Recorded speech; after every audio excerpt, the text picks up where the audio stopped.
गगन GS study point पर आप सभी का स्वागत है। हम लोग सॉल्व कर रहे हैं दोस्तों यूपी ट्रिपल एससी पेट 2023 के लिए जीएस का प्रैक्टिस सेट। और आज की क्लास में हम लोग सॉल्व करेंगे प्रैक्टिस सेट नंबर 8।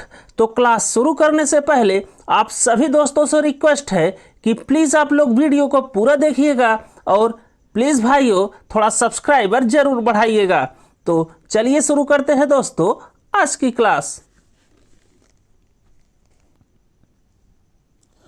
आज की क्लास का पहला क्वेश्चन है दोस्तों, निम्नलिखित में कौन सा अनुच्छेद भारत के राष्ट्रपति पर महाभियोग से संबंधित है? और इसके ऑप्शन हैं अनुच्छेद 54, अनुच्छेद 58, अनुच्छेद 61 या अनुच्छेद 60।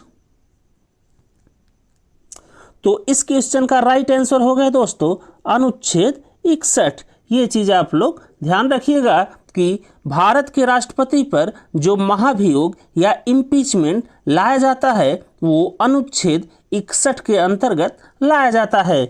और यहाँ से आप लोग कुछ चीज़ें और ध्यान रखिएगा कि अनुच्छेद 54 राष्ट्रपति के इलेक्शन या चुनाव को बताता है और अनुच्छेद 58 राष्ट्रपति बनने के लिए क्या क्या योग्यता या क्वालिफिकेशन होनी चाहिए उसके बारे में बताता है। और अनुच्छेद 60 दोस्तों राष्ट्रपति महोदय को कौन शपथ या ओथ दिलाएगा उसके बारे में बताता है। इतना चीज़ आप लोग यहाँ से याद रखिएगा।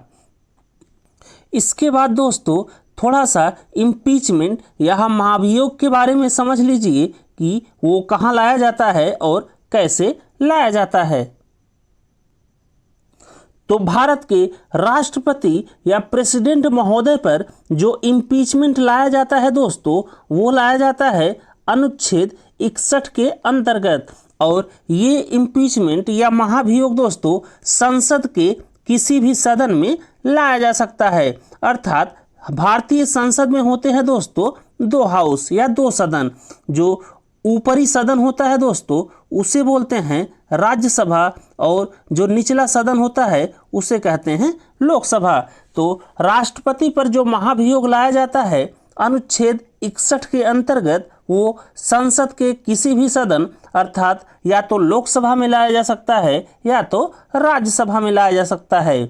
और इसके बाद दोस्तों जिस भी सदन में राष्ट्रपति पर महाभियोग लाया जाएगा वहाँ पर 14 दिनों तक डिस्कशन होगा और उसके बाद उस सदन में वोटिंग होगी। यदि वहाँ पर 2/3 बहुमत मिल जाता है तो ये जो विधेयक होगा राष्ट्रपति पर महाभियोग का वो अगले सदन में चला जाएगा और उस सदन में राष्ट्रपति महोदय पर जो भी आरोप लगे हैं उसकी जांच होगी और जांच के बाद फिर वोटिंग की जाएगी। और यदि वहाँ पर भी 2/3 या 2/3 बहुमत मिल जाता है महाभियोग के पक्ष में तब उस समय प्रेसिडेंट महोदय या राष्ट्रपति महोदय को रिमूव्ड कर दिया जाएगा। इतना चीज़ आप लोग राष्ट्रपति पर महाभियोग या इम्पीचमेंट से याद रखिएगा। इसके बाद आज की क्लास का दूसरा क्वेश्चन है दोस्तों, निम्नलिखित में से कौन सा अनुच्छेद भारतीय संविधान में राज्य के नीति निर्देशक सिद्धांतों के बारे में बताता है? और इसके ऑप्शन हैं अनुच्छेद 12 से 35, अनुच्छेद 36 से 51, अनुच्छेद 5 से 11 या अनुच्छेद 35 से 51। तो इस क्वेश्चन का राइट आंसर हो गया दोस्तों ऑप्शन नंबर बी जो कि है अनुच्छेद 36 से लेकर 51। तो यहाँ पर आप लोग याद रखिएगा कि जो भारतीय संविधान में नीति निर्देशक तत्व या directive principle of state policy है वो दिया गया है दोस्तों अनुच्छेद 36 से लेकर 51 तक। ये चीज़ आप लोग ध्यान रखिएगा और थोड़ा सा इसके बारे में और डिटेल में जान लेते हैं। तो डीपीएसपी या directive principle of state policy या राज्य के नीति निर्देशक सिद्धांत या तत्व ये दिया गया है दोस्तों भारतीय संविधान के भाग 4 में और अनुच्छेद 36 से लेकर 51 तक। ये चीज़ आप लोग ध्यान रखिएगा। और इसके बाद दोस्तों डीपीएसपी के कुछ इंपॉर्टेंट जो अनुच्छेद हैं जो कि एग्जाम में कई बार पूछा गया है, उसे आप लोग देख लीजिए और ये हमेशा याद रखिएगा। तो डीपीएसपी का जो आर्टिकल या अनुच्छेद है दोस्तों 40, वो बताता है ग्राम पंचायतों का गठन। और जो 44 अनुच्छेद है दोस्तों डीपीएसपी का, वो बताता है यूनिफॉर्म सिविल कोड या समान नागरिक संहिता। और अनुच्छेद 45 बताता है दोस्तों डीपीएसपी का 6 से लेकर 14 वर्ष तक के बच्चों को निःशुल्क एवं अनिवार्य शिक्षा। और 48 अनुच्छेद बताता है डीपीएसपी का कृषि, पशुपालन एवं गौ वध के बारे में। तो इतना चीज आप लोग ध्यान रखिएगा हमेशा दोस्तों। इसके बाद अनुच्छेद 48 ए क्या बताता है दोस्तों डीपीएसपी का, तो ये बताता है पर्यावरण एवं वन्य जीवों की रक्षा। और अनुच्छेद 50 बताता है दोस्तों डीपीएसपी का कार्यपालिका एवं न्यायपालिका के कार्य क्षेत्रों को अलग करना, ये बताता है दोस्तों अनुच्छेद 50। और अनुच्छेद 51 बताता है दोस्तों डीपीएसपी का अंतर्राष्ट्रीय शांति एवं सुरक्षा। तो डीपीएसपी से अगर क्वेश्चन आएगा दोस्तों तो इन्हीं अनुच्छेदों में से आएगा और ये चीज आप लोग हमेशा याद रखिएगा। इसके बाद अगला क्वेश्चन है दोस्तों क्वेश्चन नंबर 3 और इसमें है भारतीय संविधान का कौन सा अनुच्छेद सर्वोच्च न्यायालय से संबंधित है। और इसके ऑप्शन हैं अनुच्छेद 110, अनुच्छेद 122, अनुच्छेद 124 या इनमें से कोई नहीं। तो इस क्वेश्चन का राइट आंसर हो गया दोस्तों ऑप्शन नंबर सी, जो कि है अनुच्छेद 124। तो भारत का जो सर्वोच्च न्यायालय या सुप्रीम कोर्ट है दोस्तों, वो दिया गया है भारतीय संविधान के अनुच्छेद 124 में। थोड़ा सा इसके बारे में डिटेल में जान लीजिए। तो भारत की सुप्रीम कोर्ट या सर्वोच्च न्यायालय ये दिया गया है दोस्तों भारत के संविधान के भाग 5 में और अनुच्छेद 124 से लेकर 147 तक। और सुप्रीम कोर्ट या सर्वोच्च न्यायालय की स्थापना हुई थी दोस्तों 28 जनवरी 1950 को। और वर्तमान में दोस्तों सुप्रीम कोर्ट या सर्वोच्च न्यायालय में कुल न्यायाधीश हैं दोस्तों 34, जिसमें एक हैं सीजे अर्थात चीफ जस्टिस ऑफ इंडिया या भारत के मुख्य न्यायाधीश। और 33 है दोस्तों अदर जजेस या अन्य न्यायाधीश। तो ये चीज आप लोग ध्यान रखिएगा कि भारत की सुप्रीम कोर्ट या सर्वोच्च न्यायालय में वर्तमान में कुल 34 जज हैं, जिसमें एक हैं भारत के मुख्य न्यायाधीश और 33 अन्य न्यायाधीश। और यहाँ पर दोस्तों आप लोग एक चीज और ध्यान दीजिएगा कि मूल संविधान में अर्थात जब भारत का कॉन्स्टिट्यूशन लागू हुआ था उस समय सुप्रीम कोर्ट या सर्वोच्च न्यायालय में कुल न्यायाधीश थे दोस्तों 8, जिसमें एक थे सीजे या चीफ जस्टिस ऑफ इंडिया और 7 थे दोस्तों अन्य जज। इतना चीज आप लोग ध्यान रखिएगा। और वर्तमान में दोस्तों भारत के सीजेआई या चीफ जस्टिस ऑफ इंडिया या मुख्य न्यायाधीश हैं डीवाई चंद्रचूड़। और ये हैं दोस्तों भारत के 50वें मुख्य न्यायाधीश। तो यहाँ से आप लोग ये चीज हमेशा ध्यान रखिएगा। और भारत के पहले जो मुख्य न्यायाधीश थे दोस्तों वो थे हरिलाल कानिया। तो इसे भी आप लोग याद रखिएगा। इसके बाद चौथा क्वेश्चन है दोस्तों निम्न में से कौन सा विषय संघ सूची से संबंधित है।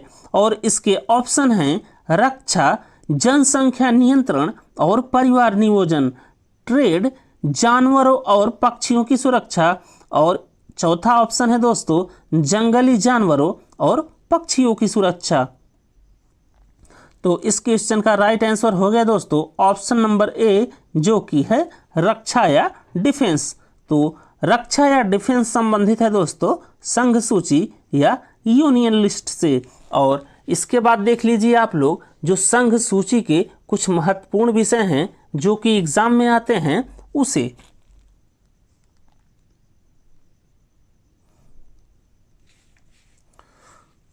तो संघ सूची या यूनियन लिस्ट, इसमें दोस्तों कुल 97 विषय थे मूल संविधान में, लेकिन वर्तमान में कुल कितने विषय हैं दोस्तों?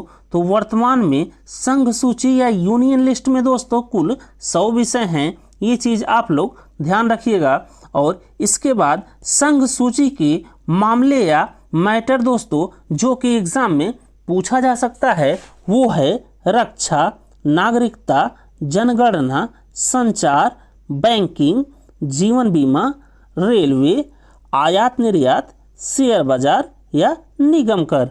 तो ये सब इम्पॉर्टेंट मामले या मैटर हैं दोस्तों संघ सूची का, इसे आप लोग ध्यान रखिएगा। और इसी में से क्वेश्चन आएगा यदि संघ सूची का कोई भी विषय पूछता है।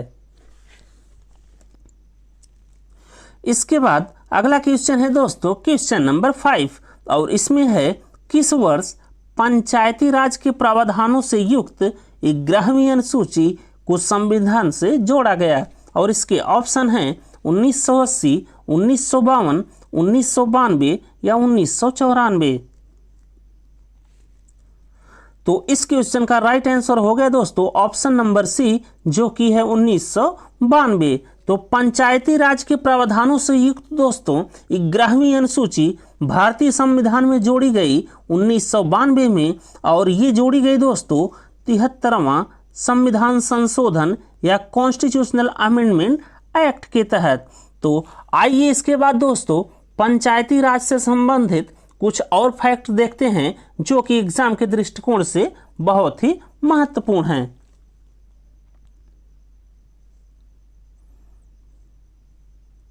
तो पंचायती राज का दोस्तों सबसे पहले 2 अक्टूबर 1959 को राजस्थान के नागौर जिले में शुभारंभ किया गया पंडित जवाहरलाल नेहरू जी के द्वारा। ये चीज आप लोग ध्यान रखिएगा। और इसके बाद दोस्तों आया 73वां संविधान संशोधन जो कि हुआ था 1992 में, और इसके आने के बाद भारतीय संविधान के भाग 9 में और अनुच्छेद 243 से लेकर 243 तक और अनुसूची 11 में पंचायती राज की व्यवस्था दी गई। और इसमें दोस्तों जो कुल मामले या कुल विषय हैं वो हैं 29। और ये संशोधन आने के बाद दोस्तों जो भारत का पहला राज्य था जो कि पंचायती राज व्यवस्था को लागू किया तो वो था कर्नाटक। इतना चीज आप लोग यहाँ से ध्यान रखिएगा। इसके बाद अगला क्वेश्चन है दोस्तों क्वेश्चन नंबर 6, और इसमें है किसी राज्य के राज्यपाल निम्नलिखित में किस आधार पर विधान परिषद के सदस्यों को नियुक्त कर सकता है? और इसमें पहला है दोस्तों कला, दूसरा है साहित्य, तीसरा है विज्ञान, चौथा है सहकारी आंदोलन। तो इन चारों विषयों के आधार पर दोस्तों राज्य के जो राज्यपाल होते हैं वो विधान परिषद में सदस्यों को नियुक्त कर सकता है। तो आइए देखते हैं कि ये किस ऑप्शन में दिया गया है। तो यहाँ पर दोस्तों ऑप्शन नंबर सी में दिया गया है 1, 2, 3 और 4। तो ऑप्शन नंबर सी हो गया राइट आंसर। इसके बाद दोस्तों आप लोग थोड़ा सा राज्य विधान परिषद के बारे में और डिटेल में जान लीजिए जहां से क्वेश्चन आ सकते हैं। तो राज्य की विधायिका या विधानमंडल जो कि दिया गया है भारतीय संविधान के भाग 6 में और अनुच्छेद 168 से लेकर 212 में। और इसी विधानमंडल के 3 भाग होते हैं दोस्तों। पहला है राज्यपाल, दूसरा है विधानसभा और तीसरा है विधान परिषद। तो हम लोगों को यहाँ पर देखना है दोस्तों विधान परिषद के बारे में। तो विधान परिषद दिया गया है भारतीय संविधान के अनुच्छेद 169 में। और विधान परिषद दोस्तों भारत में केवल 6 राज्यों के पास हैं, और ये राज्य हैं यूपी, बिहार, महाराष्ट्र, कर्नाटक, आंध्र प्रदेश और तेलंगाना। ये चीज़ आप लोग ध्यान रखिएगा, यहाँ से क्वेश्चन कई बार आया है। और विधानसभा के जो सदस्य होते हैं दोस्तों उसका 1/3 या 40 से कम नहीं, इतने सदस्य होने चाहिए किसी भी राज्य के विधान परिषद में।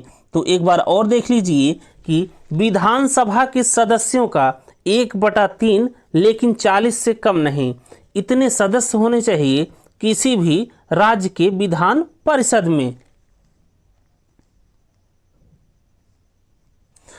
और ये जो सदस्य होते हैं, इन्हीं में से दोस्तों कुल 1/6 सदस्य होते हैं, उन्हें राज्यपाल मनोनीत करते हैं। किस आधार पर करते हैं? तो वो करते हैं दोस्तों कला, विज्ञान, साहित्य, समाज सेवा और सहकारिता आंदोलन के आधार पर। तो यहाँ पर आप लोग ध्यान रखिएगा दोस्तों कि विधान परिषद में जो सदस्य होते हैं वो विधानसभा के सदस्यों का 1/3 होते हैं, लेकिन वो 40 से कम नहीं होने चाहिए। और यहीं से जो विधान परिषद के सदस्य होते हैं, उन्हीं का 1/6 सदस्य होता है, वो राज्यपाल के द्वारा मनोनीत किया जाता है। और ये मनोनीत या नियुक्त किए जाते हैं दोस्तों 5 विषयों पर, और ये विषय हैं कला, विज्ञान, साहित्य, समाज सेवा या सहकारिता आंदोलन।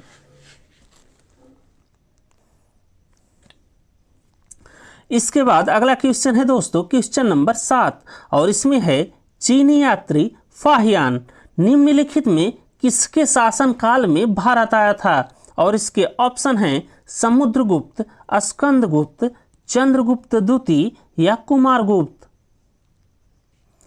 तो इस क्वेश्चन का राइट आंसर हो गया दोस्तों ऑप्शन नंबर सी, जो कि है चंद्रगुप्त द्वितीय। तो चीनी यात्री फाहियान ये आया था दोस्तों गुप्ता काल के चंद्रगुप्त द्वितीय के शासन काल में। ये चीज आप लोग ध्यान रखिएगा। और चंद्रगुप्त द्वितीय को एक उपाधि मिली थी दोस्तों, और वो थी विक्रमादित्य की। ये चीज आप लोग ध्यान रखिएगा। यहाँ से क्वेश्चन कई बार आ गया है कि चंद्रगुप्त द्वितीय को कौन सी उपाधि मिली थी? तो वो मिली थी दोस्तों विक्रमादित्य की। और यहाँ से आप लोग एक चीज और ध्यान रखिएगा कि जो चीनी यात्री आया था फाहियान, उसने एक किताब लिखी थी, उसका नाम था सीयू की।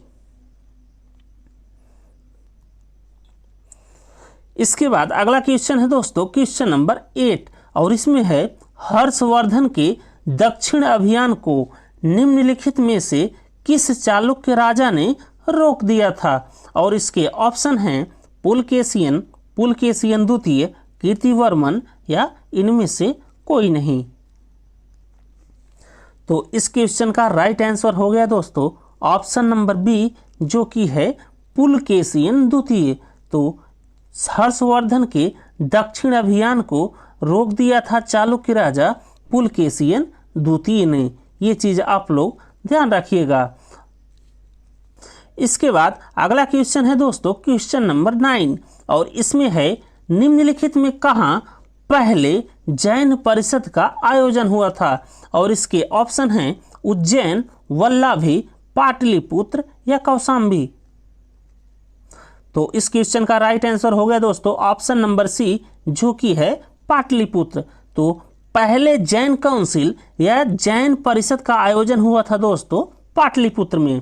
और इसके बारे में थोड़ा सा और जान लीजिए आप लोग कि जो जैन परिषद था दोस्तों, उसका जो पहला आयोजन हुआ था वो हुआ था पाटलिपुत्र में, और उसके अध्यक्ष थे दोस्तों स्थूलभद्रा, और उस समय राजा थे दोस्तों चंद्रगुप्त मौर्य जी। और इस परिषद का रिजल्ट या परिणाम यह रहा दोस्तों कि यहाँ पर 12 अंगों का संकलन हुआ था। ये चीज आप लोग ध्यान रखिएगा।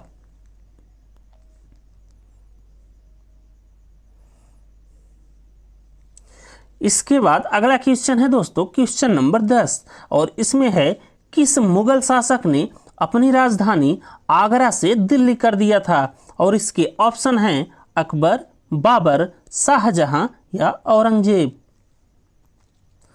तो इस क्वेश्चन का राइट आंसर है दोस्तों ऑप्शन नंबर सी, जो कि है शाहजहां। तो शाहजहां ने दोस्तों अपनी राजधानी आगरा से दिल्ली कर दिया था। ये चीज आप लोग ध्यान रखिएगा।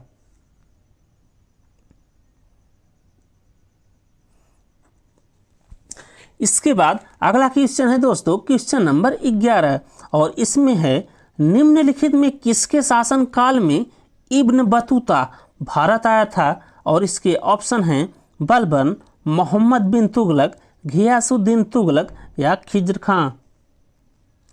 तो इस क्वेश्चन का राइट आंसर हो गया दोस्तों ऑप्शन नंबर बी, जो कि है मोहम्मद बिन तुगलक। तो मोरक्को से दोस्तों इब्न बतूता भारत आया था मोहम्मद बिन तुगलक के शासनकाल में। ये चीज आप लोग ध्यान रखिएगा। इसके बाद आप लोग इब्न बतूता के बारे में थोड़ा सा और जान लीजिए, जो कि एग्जाम के दृष्टिकोण से महत्वपूर्ण है। तो इब्न बतूता आया था दोस्तों 1333 ईस्वी में मोरक्को से, और ये आया था दोस्तों सबसे पहले भारत में सिंध में। तो यहाँ से आप लोग ध्यान रखिएगा कि इब्न बतूता मोरक्को से आया था भारत में 1333 में, और भारत में सबसे पहले कहाँ पर पहुँचा था, तो वो पहुँचा था दोस्तों सिंध में। और इस समय जो भारत में शासन चल रहा था दोस्तों, वो चल रहा था तुगलक वंश के मोहम्मद बिन तुगलक का। और इसके बाद दोस्तों इब्न बतूता को मोहम्मद बिन तुगलक ने अपने दरबार में काजी का पद दिया। काजी का क्या होता है पद दोस्तों, तो वो होता है धार्मिक गुरु का। ये चीज आप लोग ध्यान रखिएगा।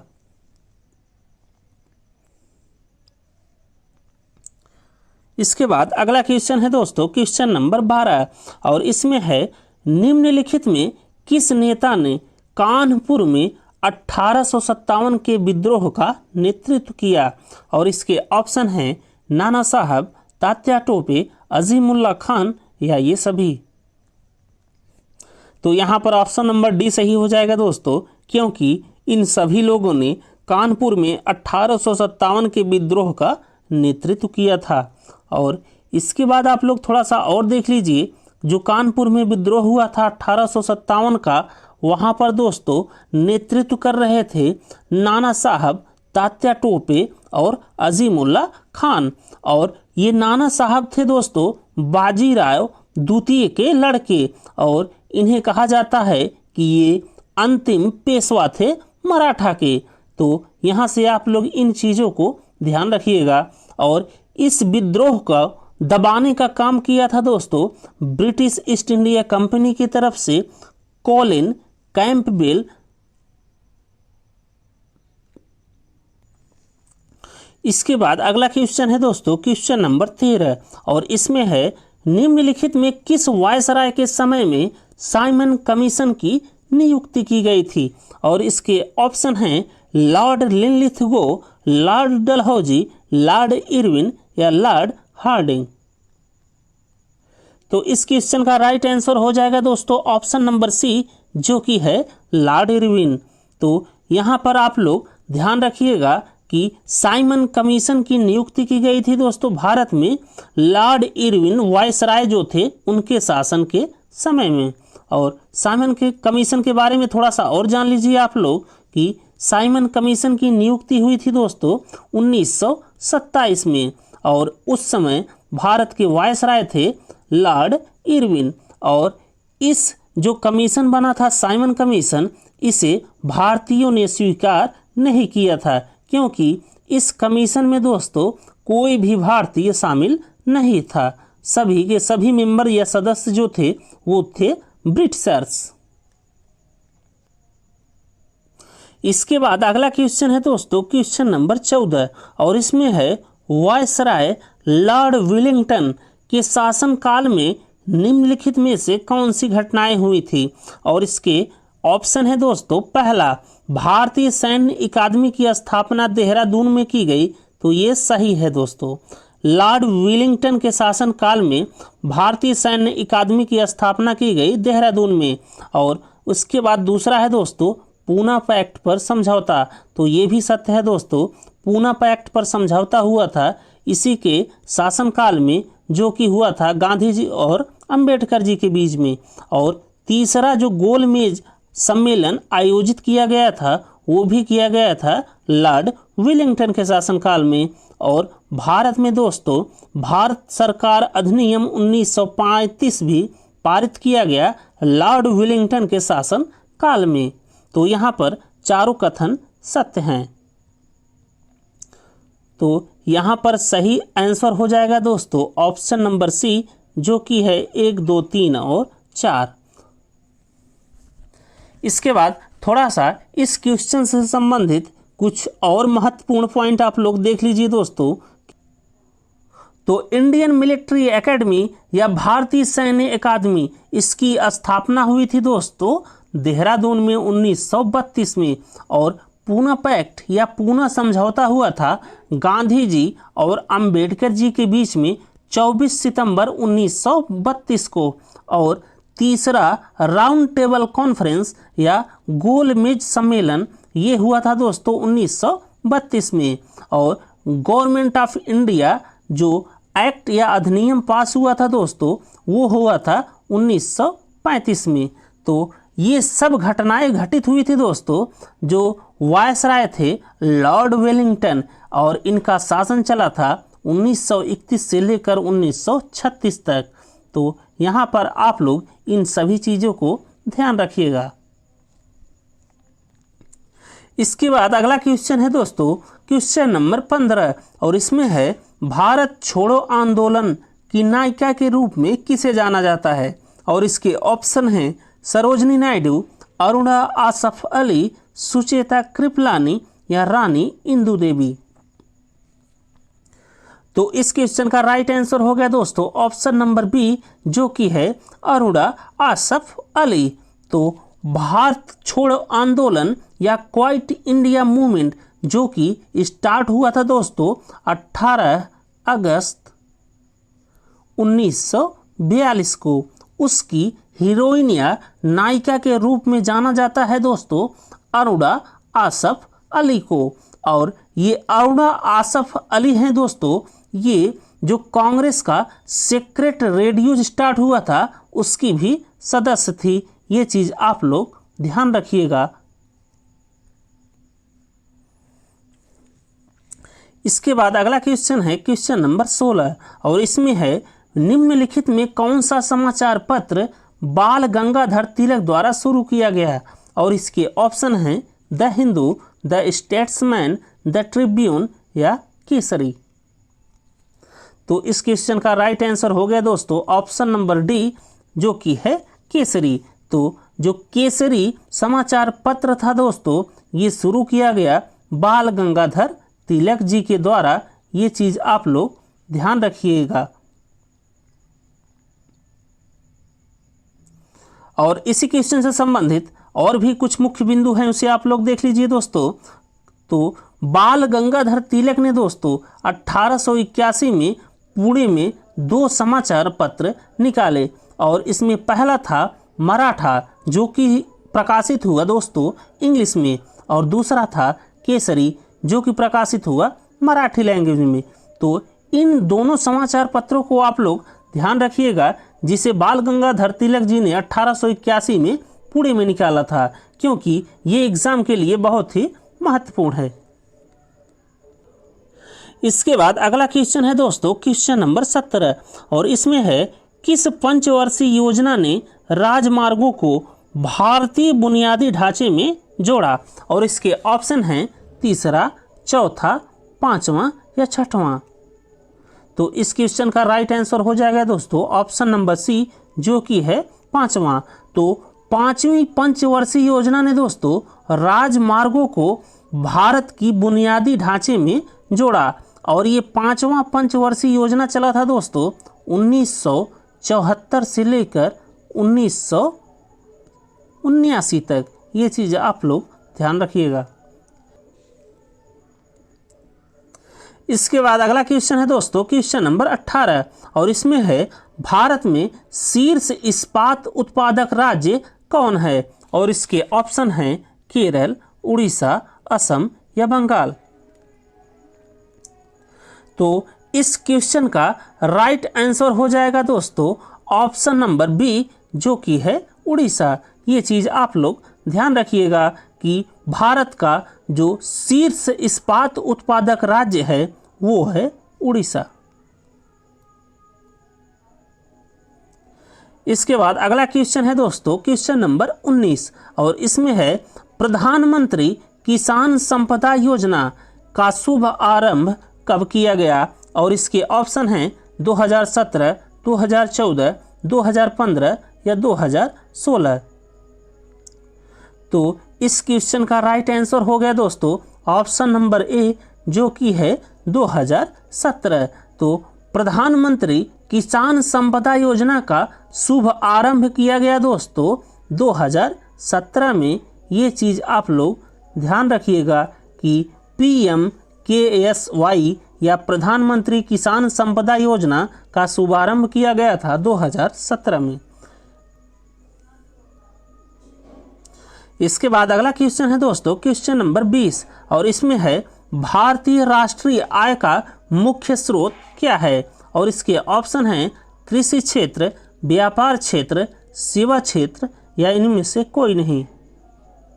तो इस क्वेश्चन के लिए राइट आंसर हो जाएगा दोस्तों ऑप्शन नंबर सी जो कि है सेवा क्षेत्र या सर्विसेज। तो भारतीय राष्ट्रीय आय का जो मुख्य स्रोत है दोस्तों वो है सेवा क्षेत्र।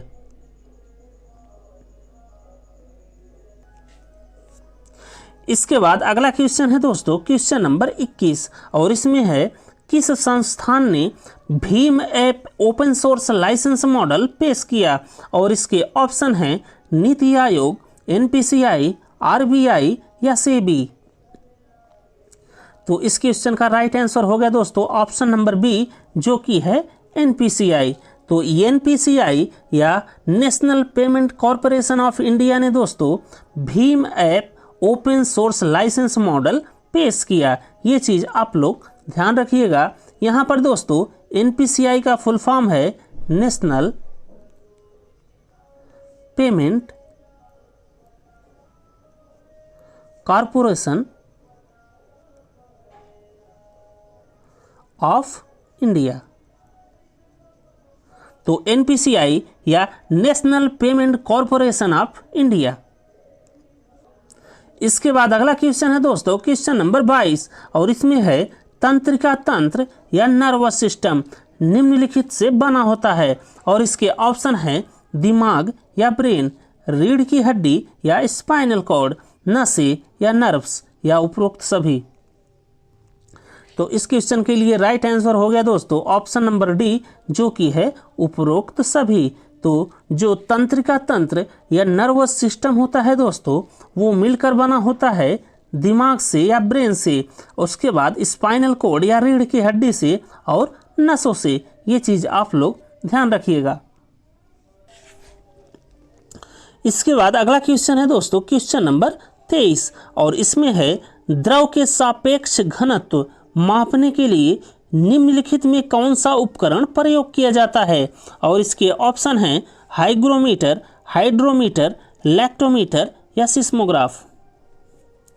तो इस क्वेश्चन का राइट आंसर हो गया दोस्तों ऑप्शन नंबर बी जो कि है हाइड्रोमीटर। तो सापेक्षिक घनत्व मापने के लिए दोस्तों हाइड्रोमीटर का इस्तेमाल किया जाता है। और यहाँ पर थोड़ा सा और आप लोग ध्यान रखिएगा कि लैक्टोमीटर दूध की शुद्धता मापने के लिए इस्तेमाल किया जाता है, और सिस्मोग्राफ दोस्तों भूकंप की तीव्रता मापने के लिए इस्तेमाल या प्रयोग किया जाता है, और हाइग्रोमीटर का दोस्तों आर्द्रता मापने के लिए इस्तेमाल या यूज़ किया जाता है। ये चीज़ आप लोग यहाँ से ध्यान रखिएगा। इसके बाद अगला क्वेश्चन है दोस्तों क्वेश्चन नंबर 24 और इसमें है निम्नलिखित में कौन इंसुलेटर का उदाहरण है, और इसके ऑप्शन हैं मरकरी, डायमंड, क्रोमियम या चांदी। तो इस क्वेश्चन के लिए राइट आंसर हो गया दोस्तों ऑप्शन नंबर बी जो कि है डायमंड। तो डायमंड दोस्तों ये इंसुलेटर का एग्जाम्पल है, इसे आप लोग ध्यान रखिएगा। और इंसुलेटर के बारे में आप लोग समझ लीजिए दोस्तों कि इंसुलेटर वह पदार्थ होता है जिसमें से विद्युत धारा का प्रवाह नहीं होता है। ये चीज़ आप लोग ध्यान रखिएगा। इसके बाद अगला क्वेश्चन है दोस्तों क्वेश्चन नंबर 25 और इसमें है निम्नलिखित में किसका उपयोग संवेदनहारी या एनेस्थेटिक्स के रूप में किया जाता है। और इसके ऑप्शन हैं नाइट्रोजन, नाइट्रस ऑक्साइड, मेथिन या इनमें से कोई नहीं। तो इस क्वेश्चन के लिए राइट आंसर हो जाएगा दोस्तों ऑप्शन नंबर बी, जो कि है N2O या नाइट्रस ऑक्साइड।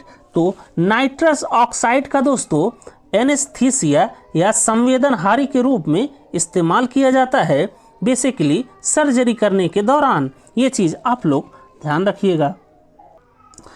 इसके बाद अगला क्वेश्चन है दोस्तों क्वेश्चन नंबर 26 और इसमें है पौधे की वृद्धि और विकास के लिए निम्नलिखित में आवश्यक पोषक तत्व कौन सा है। और इसके ऑप्शन हैं पोटेशियम, नाइट्रेट, मैग्नीशियम या फास्फोरस। तो इस क्वेश्चन का राइट आंसर हो गया दोस्तों ऑप्शन नंबर डी, जो कि है फास्फोरस। तो फास्फोरस दोस्तों पौधों की वृद्धि और विकास के लिए बहुत ही आवश्यक पोषक तत्व है, इसे आप लोग ध्यान रखिएगा। इसके बाद अगला क्वेश्चन है दोस्तों क्वेश्चन नंबर 26 और इसमें है क्षेत्रफल के आधार पर भारत का सबसे बड़ा भौगोलिक हिस्सा कौन सा है। और इसके ऑप्शन हैं उत्तर का मध्यवर्ती मैदान, थार मरुस्थल, दक्कन का पठार या हिमालय पर्वत श्रृंखला। तो इस क्वेश्चन का राइट आंसर हो जाएगा दोस्तों ऑप्शन नंबर सी, जो कि है दक्कन का पठार। तो यहाँ पर आप लोग ध्यान रखिएगा दोस्तों कि भारत का जो सबसे बड़ा भौगोलिक हिस्सा है वो है दक्कन का पठार और ये स्थित है दोस्तों भारत के दक्षिण भारत में, जिसे आप लोग मैप पे देख सकते हैं। तो दक्कन का पठार दोस्तों एक बार थोड़ा सा आप लोग मैप पर देख लीजिए। तो ये स्थित है दोस्तों एक ट्रायंगुलर शेप में, ये है दोस्तों दक्कन का पठार। इसके बाद अगला क्वेश्चन है दोस्तों क्वेश्चन नंबर 27 और इसमें है भारत के अंडमान निकोबार द्वीप समूह पर भारत का एकमात्र कीचड़ ज्वालामुखी है जो किस द्वीप पर है। तो इसके ऑप्शन है बारातांग द्वीप, बारेन द्वीप, कार द्वीप या ग्रेट निकोबार द्वीप। तो इस क्वेश्चन के लिए राइट आंसर हो जाएगा दोस्तों ऑप्शन नंबर सी, जो कि है बारातांग द्वीप।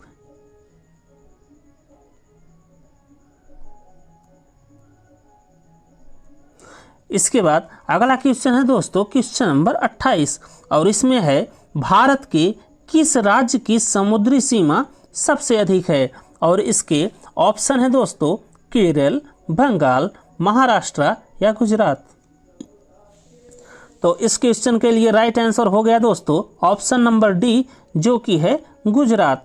तो भारत के गुजरात राज्य की समुद्री सीमा दोस्तों सबसे अधिक है, ये चीज़ आप लोग ध्यान रखिएगा।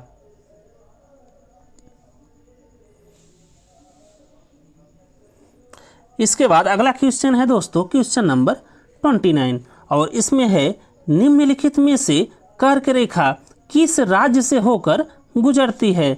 और इसके ऑप्शन हैं केरल, उत्तर प्रदेश, मध्य प्रदेश या तमिलनाडु। तो इस क्वेश्चन के लिए राइट आंसर हो गया दोस्तों ऑप्शन नंबर सी, जो कि है मध्य प्रदेश। तो कर्क रेखा या ट्रॉपिक ऑफ कैंसर दोस्तों भारत के मध्य प्रदेश राज्य से होकर गुजरती है।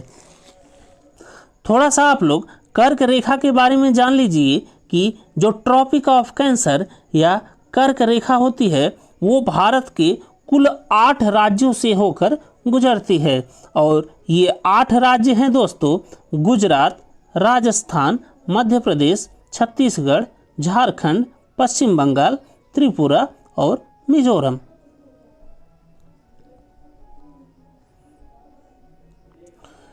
इसके बाद अगला क्वेश्चन है दोस्तों क्वेश्चन नंबर 30 और इसमें है निम्नलिखित में से कौन सी नदी राजस्थान से उत्पन्न होकर गुजरात में विलुप्त हो जाती है।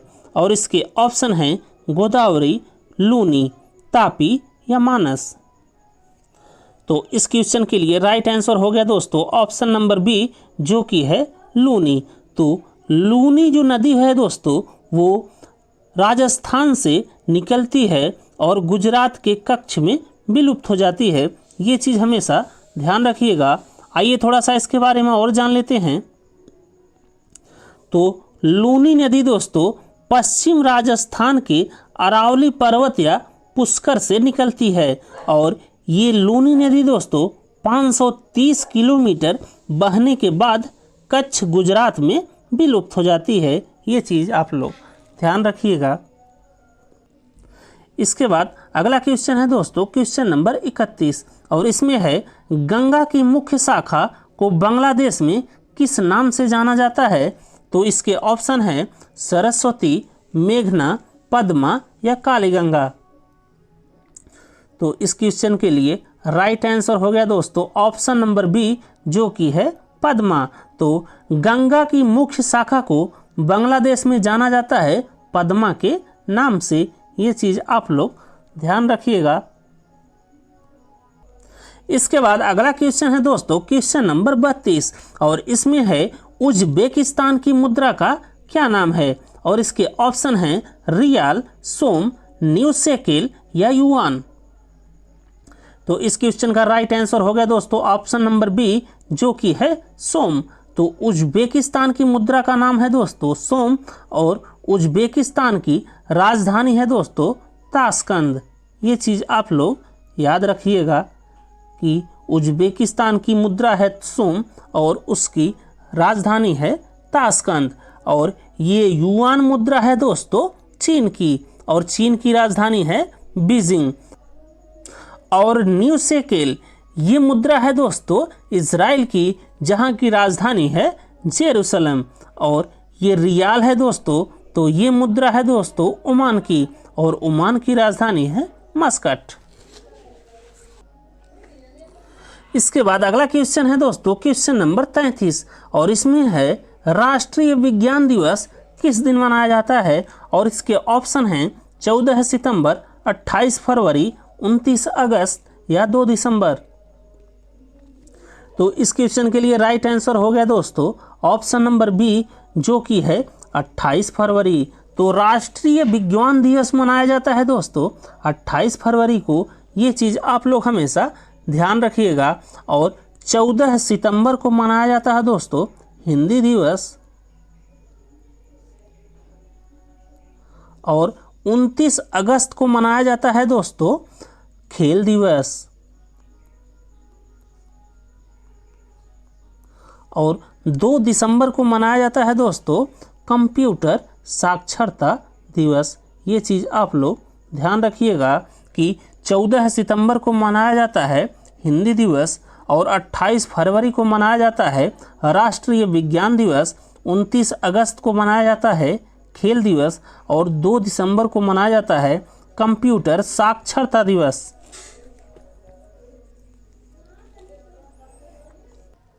इसके बाद अगला क्वेश्चन है दोस्तों क्वेश्चन नंबर 34 और इसमें है निम्नलिखित में कौन सा पुरस्कार खेलों से संबंधित नहीं है। और इसके ऑप्शन हैं अर्जुन पुरस्कार, द्रोणाचार्य पुरस्कार, ध्यानचंद पुरस्कार या सरस्वती पुरस्कार। तो इस क्वेश्चन के लिए राइट आंसर हो गया दोस्तों ऑप्शन नंबर डी जो कि है सरस्वती पुरस्कार। तो यहाँ पर आप लोग ध्यान रखिएगा दोस्तों कि सरस्वती पुरस्कार दिया जाता है साहित्य के क्षेत्र में।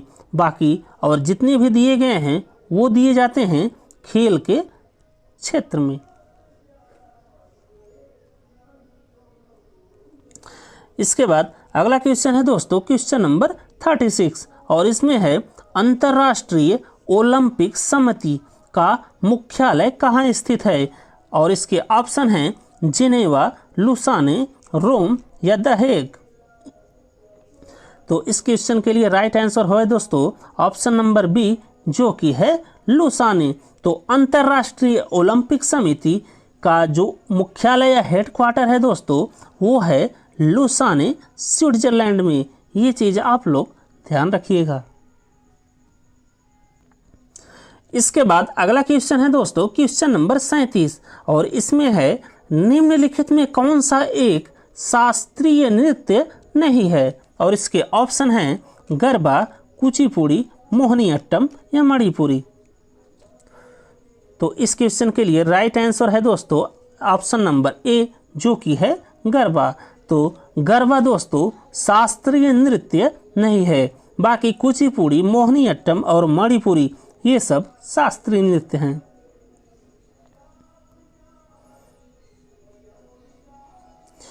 इसके बाद अगला क्वेश्चन है दोस्तों क्वेश्चन नंबर 38 और ये है मार्तंडेय सूर्य मंदिर कहाँ स्थित है, और इसके ऑप्शन हैं उड़ीसा, तमिलनाडु, जम्मू और कश्मीर या केरल। तो इस क्वेश्चन के लिए राइट आंसर है दोस्तों ऑप्शन नंबर सी, जो कि है जम्मू और कश्मीर। तो मार्तंडेय सूर्य मंदिर स्थित है दोस्तों जम्मू और कश्मीर राज्य में। इसके बाद अगला क्वेश्चन है दोस्तों क्वेश्चन नंबर 39 और इसमें है एन बीरेन सिंह भारत के किस राज्य के मुख्यमंत्री हैं, और इसके ऑप्शन हैं असम, मेघालय, मणिपुर या नागालैंड। तो इस क्वेश्चन के लिए राइट आंसर है दोस्तों ऑप्शन नंबर सी, जो कि है मणिपुर। तो एन बीरेन सिंह दोस्तों मणिपुर राज्य के मुख्यमंत्री या चीफ मिनिस्टर हैं, और मणिपुर के राज्यपाल हैं दोस्तों अनुसुईया उइके, और मणिपुर की राजधानी है दोस्तों इम्फाल। इतना चीज आप लोग यहां से याद रखिएगा।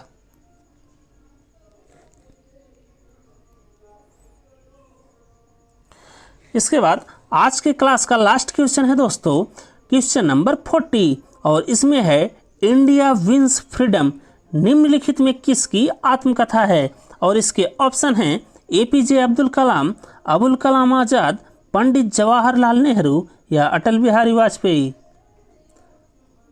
तो इस क्वेश्चन के लिए राइट आंसर हो गया दोस्तों ऑप्शन नंबर बी, जो कि है अबुल कलाम आजाद। तो इंडिया विंस फ्रीडम ये ऑटोबायोग्राफी या आत्मकथा है दोस्तों अबुल कलाम आजाद की। ये चीज आप लोग ध्यान रखिएगा। बस दोस्तों आज के सेशन में बस इतना ही। अगर आपको हमारा वीडियो पसंद आया हो तो please Gagan GS study point को जमकर सब्सक्राइब करिएगा, लाइक करिएगा और शेयर करिएगा। तो चलिए दोस्तों मिलते हैं अगले सेशन में। Thank you. जय हिंद।